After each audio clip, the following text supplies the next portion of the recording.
Jeddah میں مقیم معروف کاروباری و سماجی شخصیت chairman Pakistan welfare society Bashir Khan Swati کے والد مرحوم حاجی ادریس خان کی تعزیت کے حوالے سے تعزیتی اجلاس منعقد ہوا، جس کی صدارت معروف کاروباری شخصیت پرویز قریشی اور راجہ بشیر نے کی۔ اجلاس میں پاکستان تحریک انصاف سے ڈپٹی سیکریٹری چودھری ظہیر رانا رشید، منیر احمد اور نون لیگ سے چیئرمین نون لیگ ملک محی الدین چودھری شہباز، پی پی سی الطاف شمس، کشمیر کمیونٹی اور نون لیگ آزاد کشمیر سے سردار اقبال، راجہ شمروز، سردار سجاد شاہین، ہزارے وال اوورسیز پاکستانی فرموز سے امتیاز قریشی، محمد اقبال، نور الحسن، شاہ جہاں خان اور دیگر شریک ہوئے اور سب نے بشیر خان سواتی سے اظہار تعزیت اور ہمدردی کا اظہار کیا۔ تقریب سے قاری سفیان نے مرحوم ادریس خان کی مغفرت کے لیے خصوصی دعا کروائی اور دنیا اور آخرت کی زندگی پر روشنی ڈالی۔ اجلاس کے آخر میں تعزیتی اجلاس منعقد کرنے پر بشیر خان نے پرویز قریشی، راجہ پرویز اور اجلاس میں شریک تمام مہمان کا شکریہ ادا کرتے ہوئے کہا کہ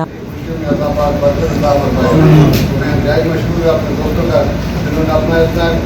قیمتی وقت نکالا ہے، تو انہوں نے جو کرنا ہے ان کا ثواب اللہ رب العزت آدم علیہ السلام سے لے کر آج تک جتنے مفاد پا چکے سب کی قبروں پر اللہ رب العزت ہماری اس دکھ کی گھڑی میں آپ لوگ شریک ہوئے، جس پر میں آپ سب کا مشکور ہوں۔ Jahangir Khan, DNN، Jeddah.